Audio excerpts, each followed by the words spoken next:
A Tesla foi fundada por dois engenheiros que você provavelmente nunca ouviu falar. Um deles processou a empresa depois que Elon Musk assumiu o controle.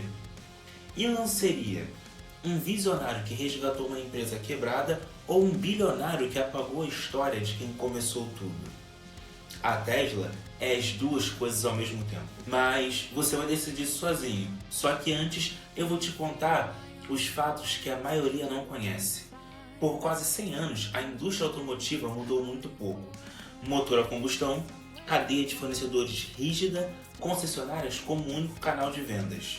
E então, uma startup sem fábrica própria, sem histórico e sem lucro decidiu apostar contra tudo isso.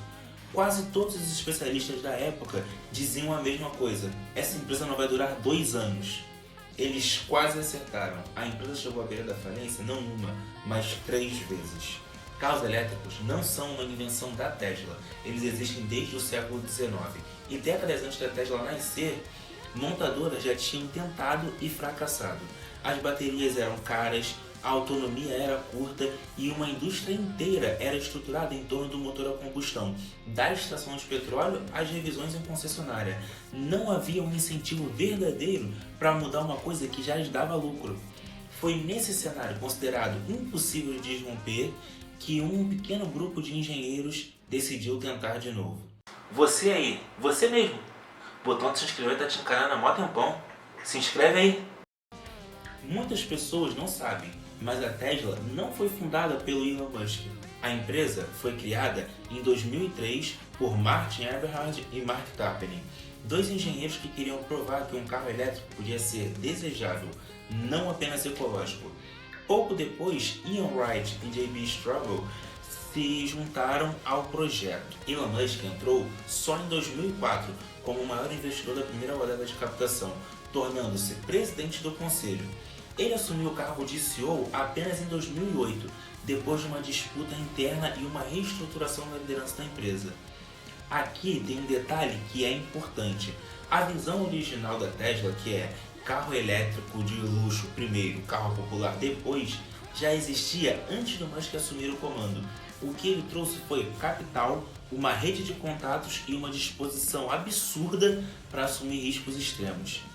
Em 2009, Martin Eberhard processou a Tesla e o Elon Musk, alegando ter sido injustamente afastado da narrativa de fundador da empresa. O caso terminou em um acordo extrajudicial com termos não divulgados publicamente. E anos depois, a própria Tesla passou a reconhecer oficialmente 5 pessoas como cofundadores.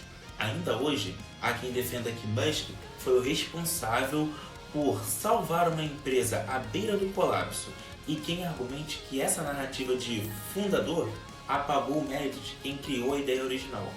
Os fatos sustentam as duas leituras. Praticamente todos os analistas de Wall Street apostavam contra essa empresa. E por um bom tempo os números pareciam confirmar essa aposta. Em 2008, o mundo inteiro entrou numa crise financeira.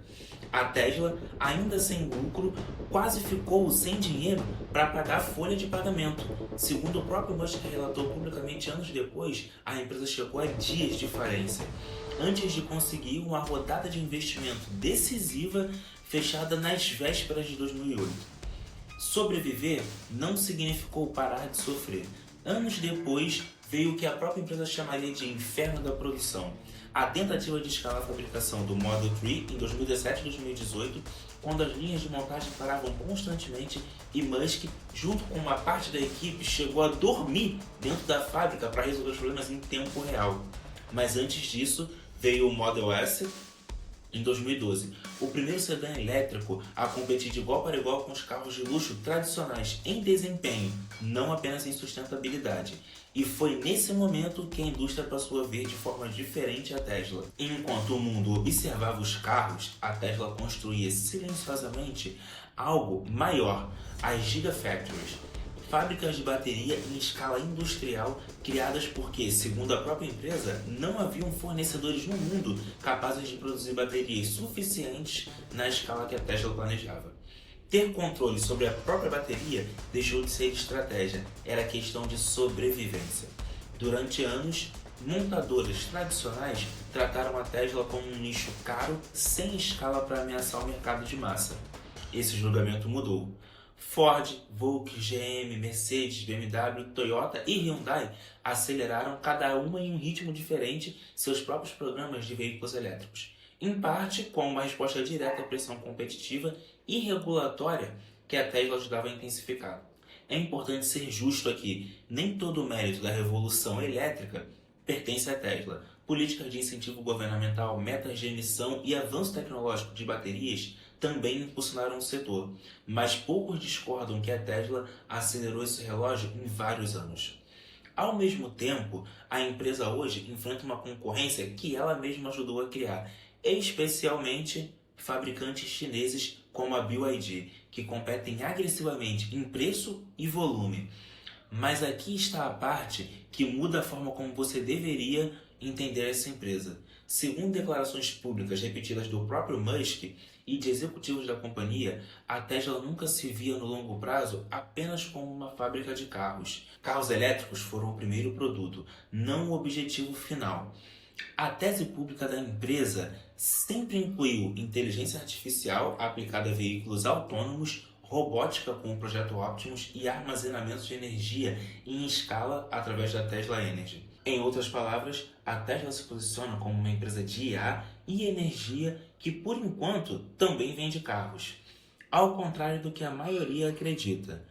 É importante marcar a diferença entre fato e promessa aqui. Metas como o robotáxi totalmente autônomo e a produção em massa de Optimus ainda dependem de avanços técnicos e regulatórios que não estão garantidos. E prazos anunciados pela empresa já foram adiados diversas vezes no passado. Hoje, a rede de superchargers da Tesla se tornou tão relevante que outras montadoras negociaram acesso a ela. Um sinal do quanto a infraestrutura e não apenas o carro se tornou uma vantagem competitiva. A Tesla Energy expande o armazenamento de energia solar em escala residencial e industrial. O Full Self-Driving continua em desenvolvimento sob supervisão regulatória crescente em várias partes do mundo.